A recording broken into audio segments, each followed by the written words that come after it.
Awesome, we are live. Hello, Brenda. Hi. We're here and we're live. I'm really excited to have you on. Thank you so much for giving us your time this afternoon. How's your morning been so far? Oh, fantastic. Yeah, I'm hitting a few wins or runs this morning. So I've got a retreat this weekend. So lots of organising. I know, yeah, we chatted a teensy bit about that before we hop on. I'm going to obviously introduce you in a minute, but I want to just let you know how excited I am for your retreat. I know there's a couple of people who are going, and I know it is fully booked, which is amazing. I think it's overbooked, so that is exciting. Yeah, I know. First one. I'm really chuffed. It's going to be amazing. Yeah, you're changing lives, right? That's what we do. Yeah, and it was booked for October, first of all, last year because of course of and then even up to yesterday, I thought with all the floods, it might not go ahead. So it's been so dramatic. It's sunny today. I'm just so pleased now that it's actually happening. Yeah, it's meant to be. And the people who are meant to be there are going to be there, and the weather's going to be as it is. And that's so exciting. So you must be pumped. Yeah, wonderful. I definitely am. And it's lovely to work with people in a clinical situation, but then it's wonderful to do additional things to deep dive for those who really want to sharpen the saw, so to speak. So it's a lot of work putting things together, as you would know. You organize events and even a webinar it's a lot of work, but it's just such a delight to connect again and to share wisdom with people. So, and most of the ladies are, my age or, that midlife age, 45 to 55. So they're kind of really looking for something different. Yeah. And they'll certainly get that. Yeah, and that's where you come in, and that's what you provide. So, and I want to ask you a little bit more about that at the end, because if you run this retreat again, which I'm assuming you will, then we want to be able to spread the word and tell all the women, all the mums out there, anyone who's interested, to where they can get more information. So we'll chat about that at the end, if that's okay. Sure. Wonderful. Okay, so for those of you who are watching along either in Let's Raise Emotionally Intelligent Kids, or if you're watching along later on YouTube or somewhere else, I want to give you guys a bit of a background to the beautiful Brenda, so you know who she is and what she's about, and the really incredible work that she does for women. So in her nutrition events, Brenda raises conscious awareness of how our lifestyle choices directly impact our health, our well-being, and particularly our emotional stability, which if you're in this group and you're watching our staff, you know how important that is, right? I think that's something that really hits home to a lot of us, our emotional health and stability for us and our kids as well. And she has such a gentle approach to health. She provides such deep emotional insight as well as practical solutions, really on how to create our best lifestyle choices. And that's things like nutrition, it's movement, it's rest and relaxation. Oh my goodness, I think so many of us don't do that anywhere near as much as we should or we could, especially being women, and things like purpose and connection, and our personal presence. So I'm very excited to have you here, Brenda. Thank you. And a little tiny bit more background for everyone. She's a naturopath and a life coach. She loves science, which I do too, loves the science behind things. But as well as that, some of the mysterious arts, such as iridology. Did I say that right? You did? Oh, good. Iridology, yeah. I was going to Google it beforehand. I forgot to. And energy medicine. So she's a wisdom teacher. She's a nutrition educator. She specializes in nutrient-dense traditional foods. She's a transformational coach. She's a public speaker, a wellness blogger, art of feminine presence teacher, which is beautiful, aspiring author, nature lover, and art of feminine presence. That's my car. And on a serious mission, actually, to rewrite the narrative on women's power, especially at midlife. That's some powerful stuff. Why? Tell us even just like you know, off the bat, why is this stuff so important to you, women in midlife? And I guess, you know, what we're talking about today really is how to stay healthy in midlife and through menopause and things like that. Why is it so important to you? Well, I'm interested in all of the women's rites of passages, and that is motherhood and menarche, the first period or puberty, and in particular menopause, because our culture doesn't appreciate the journey of women in their lifetime and setting and the journey of women's power. Even, you know, the most powerful women, if you study the history, you study traditional and tribal cultures, if you just study archetypal psychology, Jungian psychology, the most powerful time for a woman's life is postmenopause. And would you have known that? No. And would our culture have told you that? No, I think it teaches us quite the opposite, actually, that you're kind of over the hill and that you're past your best years of your life. Yeah. And it's so not true. You don't really grow up until you're 50. And you don't really realize that you're not grown up until you grow up at 50 and you think, man, I've been practicing being an adult and growing up for 30 years. Yeah. At least before I was 20, I had an excuse for not being grown up. But you really don't, and men as well, you really don't grow up until about 50 or, you know, around about there. And it's the passages through these difficult transitions in a woman's life. You know, if you think about having a baby, is massive. I mean, it's really the reason there's such a problem with postnatal depression and postnatal depletion, which is another condition that is now named for the challenges. But it's the same with menopause. You know, it's not just your estrogen declining. It's not just you're turning to pot. It's not just everything's going south. There's this change in status occurring. And I feel that a lot of health aimed at women at that age is the same as health advice aimed at women who are maybe 19 and still got all their bits in the right place, right? Or in their 20s or in their 30s. And it's different. It's not the same. I mean, you shouldn't really have to tell a 50-year-old woman that she needs to drink water. She already knows that. Yeah. And she knows that she should eat less sugar, and she knows that she should eat more vegetables. And let's treat those women like the adults and the grown-ups that they actually are, and not sport with their intelligence. So if it's not about what they know, then what is it about? Because a lot of them are unhealthy at that age. And to me, it's about not knowing what to do, but doing what you know. And that's very different. Yeah. That's not just dictating or giving somebody a menu plan and saying, here, eat this. What I've decided is right for you. And when and how much. Because honestly, how successful is that anyway? No. And then the conversation gets a little bit deeper. It's about, why aren't you doing what you know to do? And not from a perspective of you're hopeless, you suck, you're not good enough.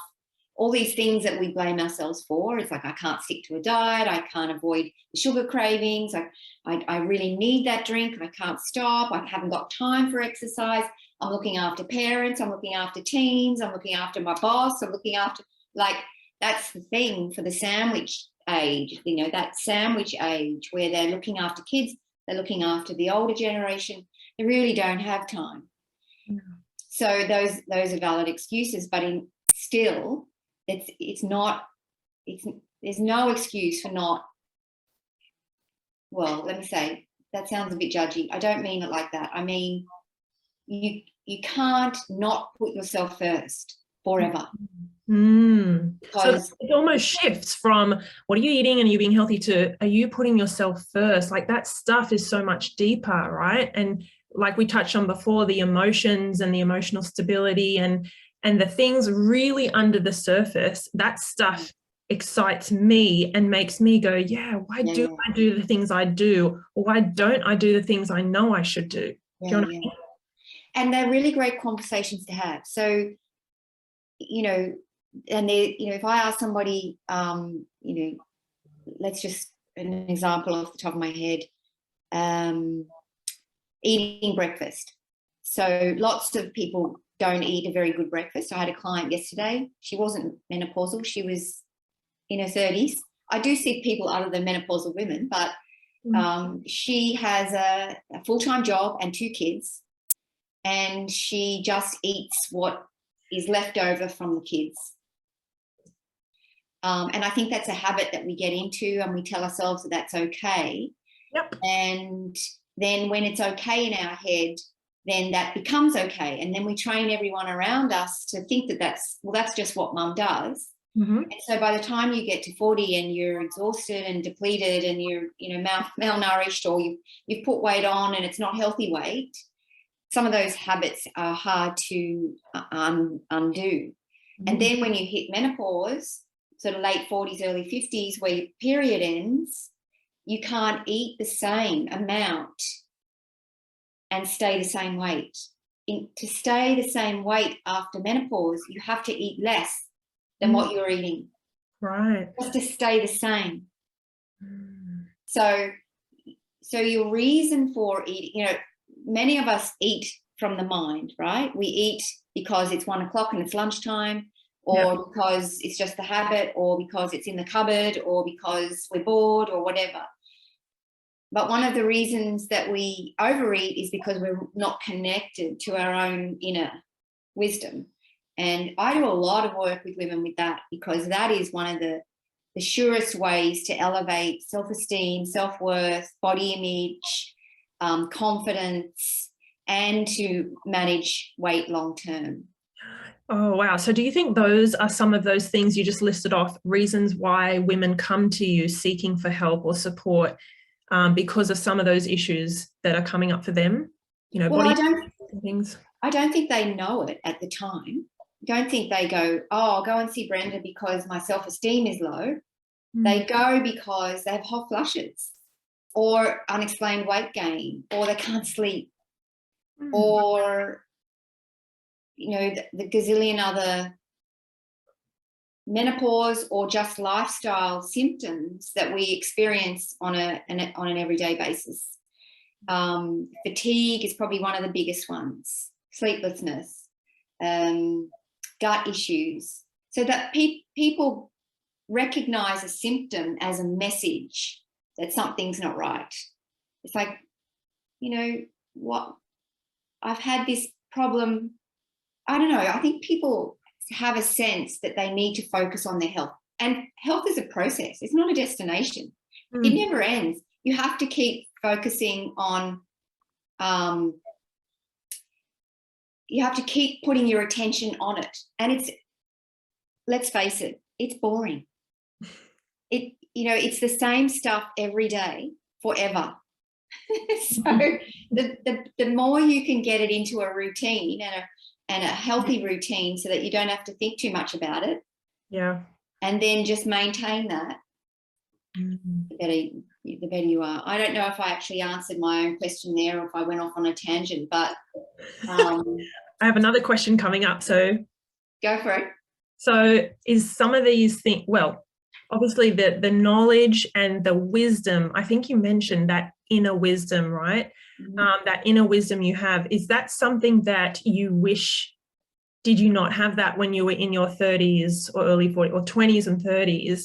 Or is that something that you have, you know, educated yourself on or learned about? Is that something that even people my age in 30s, I feel like I am starting to have my eyes opened about that sort of stuff, connecting into what my body is telling me, or how my energy is feeling. I'm trying to do it with my kids too, so that they're aware and they're not just up in their brain, but they're in their body. Does that make sense? Yeah. Well, I think kids have it very early on. I think we train it out of them. I think you start getting into cultural issues then, because cultural issues come up a lot in treating midlife women and men as well, because we're a product of our environment. And I think we're a culture that highly values intellectual wisdom, intellectual intelligence, IQ.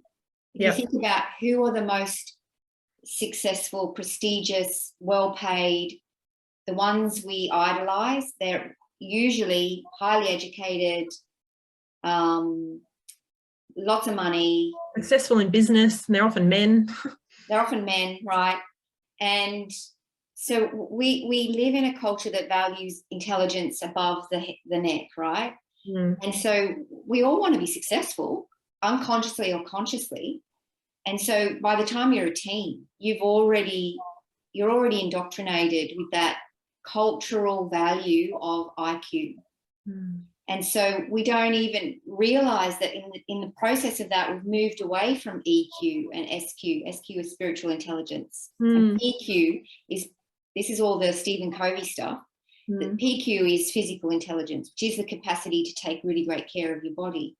Those things all become secondary.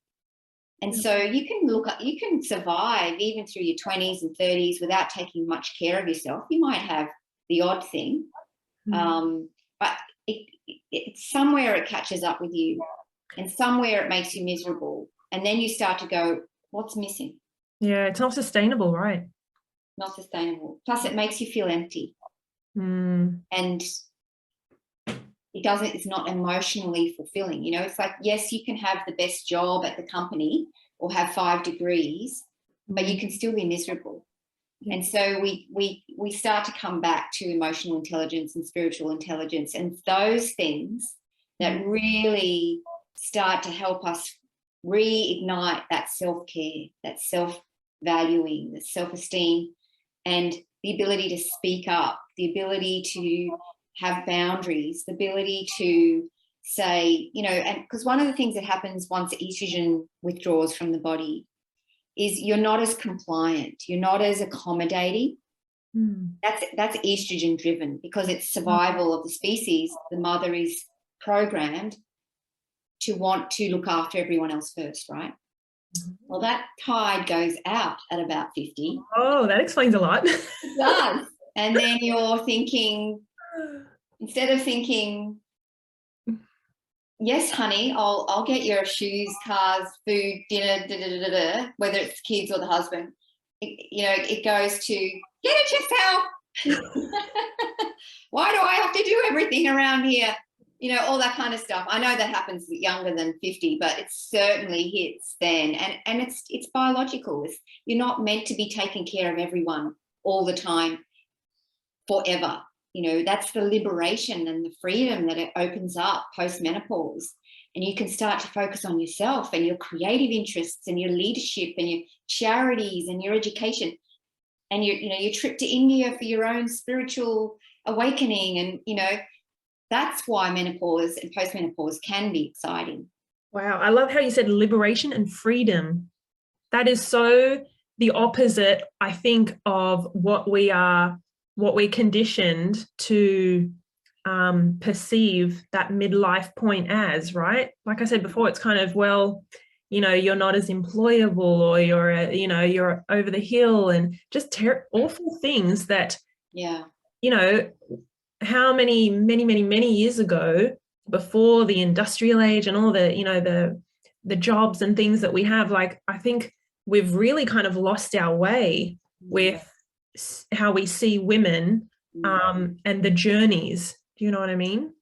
So, well, you know, and I don't know if we want to go far down this hole, but, you know, you are touching on feminine history and the patriarchal history, and the fact that it's clearly documented that we live in a misogynist culture. There is not men versus women so much, or even women versus men, but the institutions and the way we do things, and the unconscious bias that we have, and the things that we value, like IQ.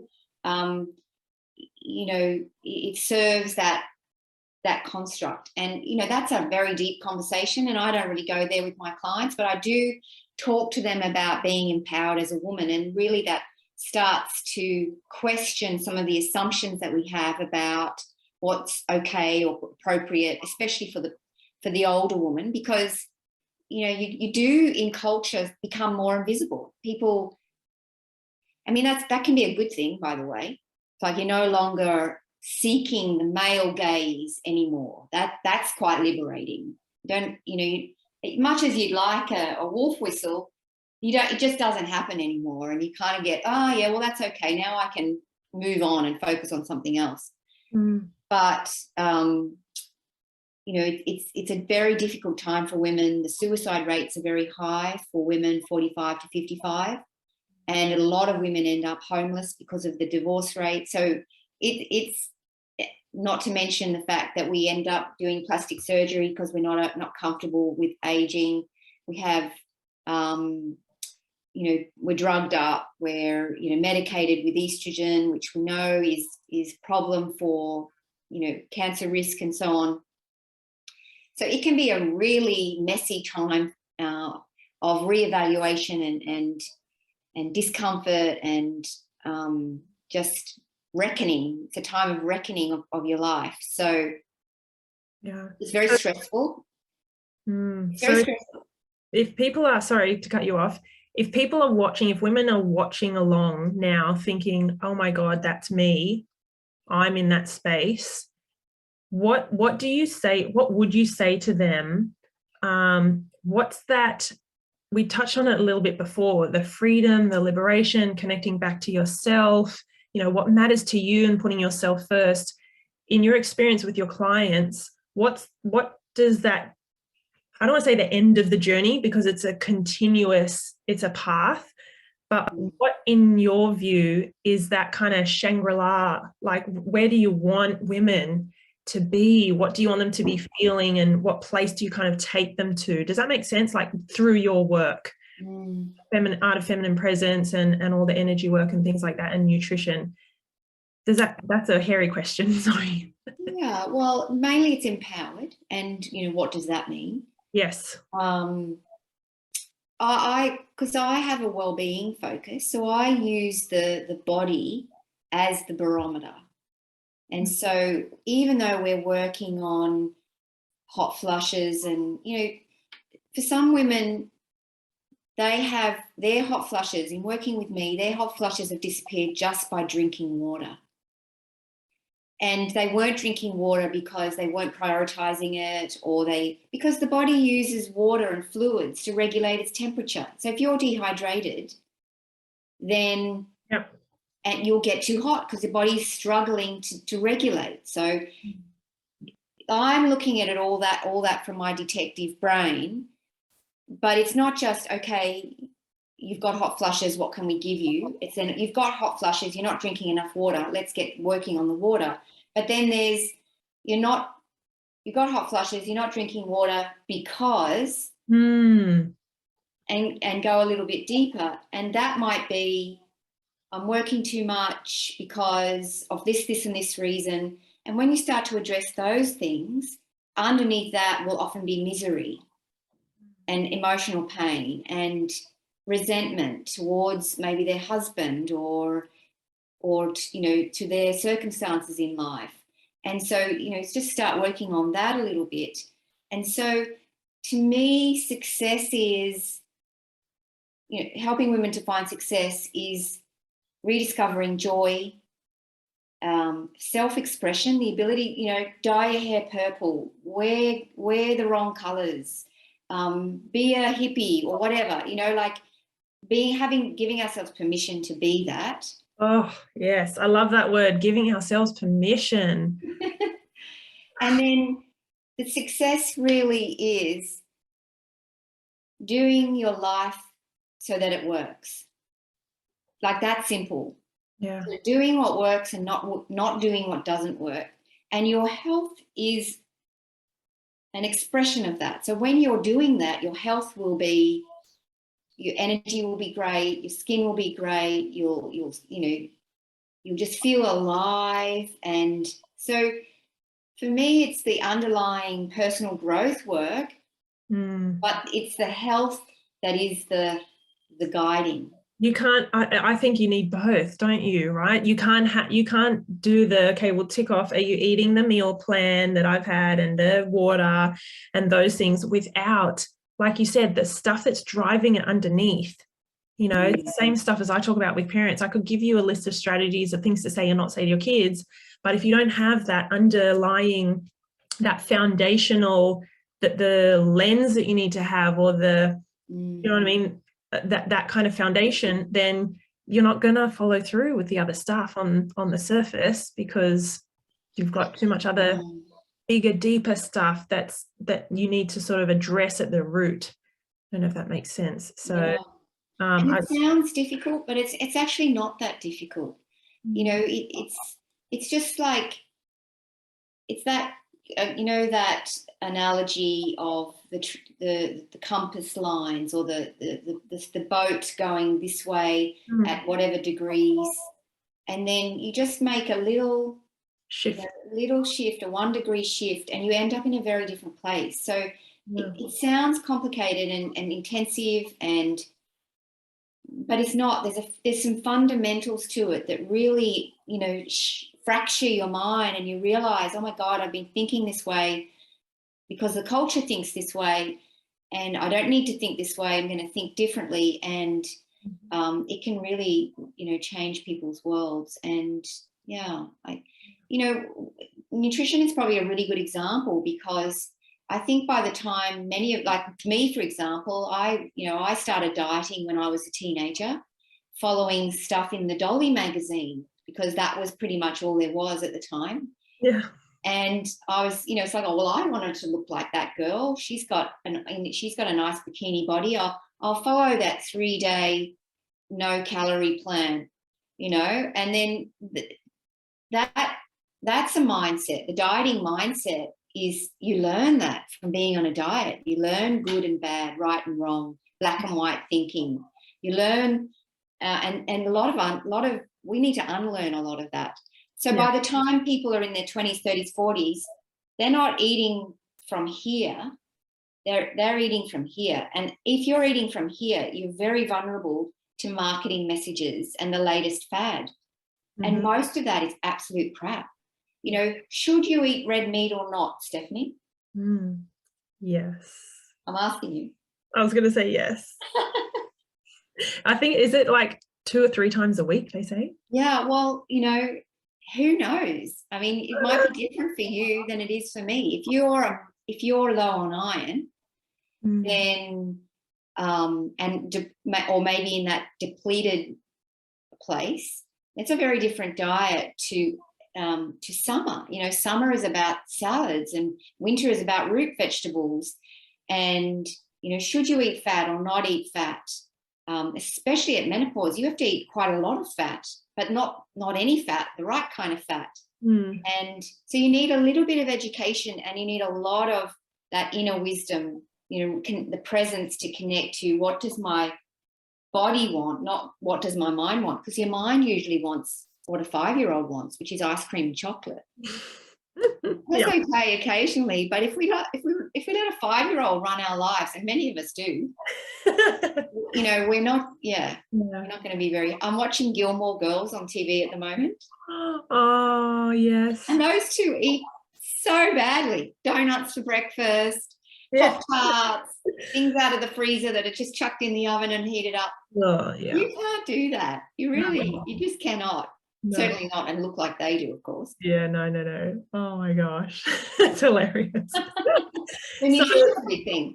Before we finish up, I want to ask, for you personally, in your story, in your journey, what are some things that have really, I know everyone is different, right? And we need individualized support and things like that. But for you, what have you found that has been really beneficial, that has been really helpful, and really, like we said, allowed you to be in that empowered, confident, free, liberated space? Can you give us a few things? I think one of the things is I loved knowing that I'm not a grown-up till I'm 50, and that life is experimental until then. So, you know, in certain Native American Indian cultures, they don't blame anyone for making mistakes in their 20s, 30s, and 40s. You're meant to go out there and make mistakes. And for me, I share that with my clients, because that is, you're not meant to be grown up and perfect by 31 and have it all together. Yeah. So there's that. The other thing is learning to get out of my mind, learning how to be embodiment practices. That has been absolutely massive, because so much of my misery in my life was a disconnection, you know, from my heart and soul and womb and everything. And then from a very practical point, reducing my carbohydrates, anything glucose based, being very mindful of a carbohydrate intake, and then eating more fats. That has given my skin glow, my bowels work properly, my hormones are great, my appetite is, I've got a very, very good appetite now. I can fill up quite easily and feel very satisfied quite easily. Yeah.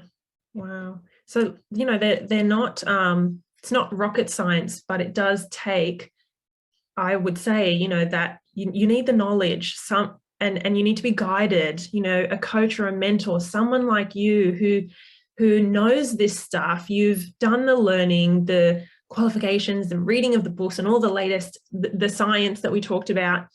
I think it's, people don't need to now think, oh, I've got to read that book and I've got to do this. Someone like you who's done all that and can say, right, let's get you on track and let's take you from here to here. I just think that is so, it's so needed right now, you know, for women. Well, you know, and women struggle with that because they think that they're meant to have it sorted. So when women recognise that they need help, I think that's it was hard for me, strong, independent woman. I don't need anyone and I'm not needy. But it's been in getting a personal trainer and getting a Bowen therapist and getting an astrologer who's doing, you know, whatever, right? That's really helped me break out of the I can do it myself mode.